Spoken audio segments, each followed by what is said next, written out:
Welcome to the latest Crockers Property Investors Survey conducted by Ipsos New Zealand for November 2017, in which we ask property investors about the issues of the day.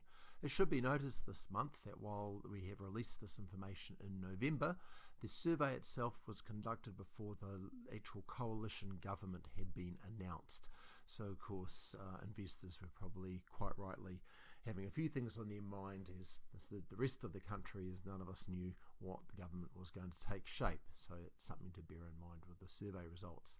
Now this month we actually asked about the special housing areas which have been established throughout Auckland over recent years in response to the housing crisis. Now if you didn't know about these, there's basically various areas and neighbourhoods and streets and so forth throughout Auckland where housing resource consents and so forth were allowed to be fast-tracked to basically make new houses faster to build and cheaper to build, with approximately 10% of each special housing area's houses having to be deemed affordable houses. So essentially this was a act to try and increase both the numbers and affordability of Auckland housing stock.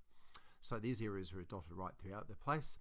And first up, when we asked these property investors if they had actually been aware of these special housing areas, 68% of them said yes, 25% no, 17% or 7 weren't too sure at all. So actually quite a high degree of awareness there, 68% aware of these special housing areas.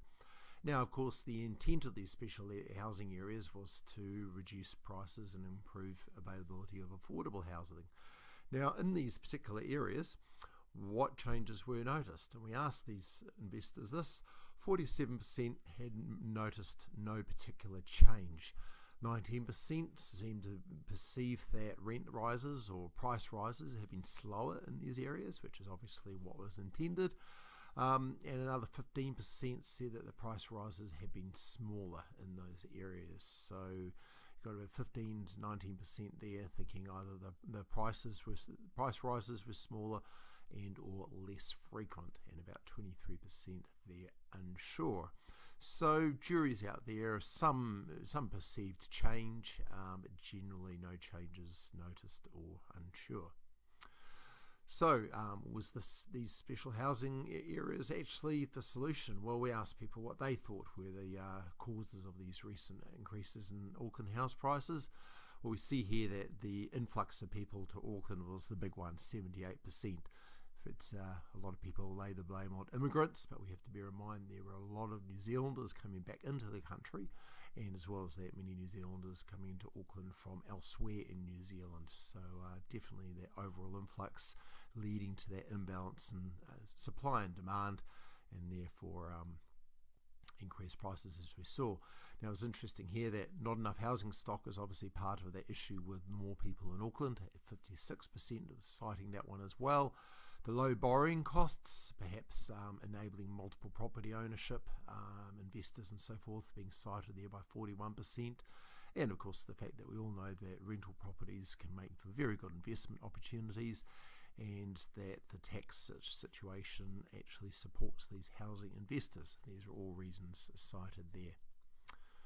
So bear in mind that the survey was conducted before the coalition government was announced, and that we were surveying current property investors. We asked them which political party they believed had the policies that would work best to improve housing affordability. Well, we see here 33% said National. That was 10% more than those citing Labour, and the other parties not really getting too much of a look in there.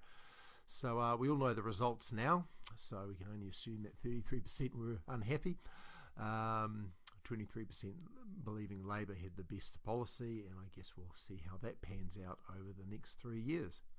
So if you have any questions about this survey or anything else about property management, by all means contact Crockers.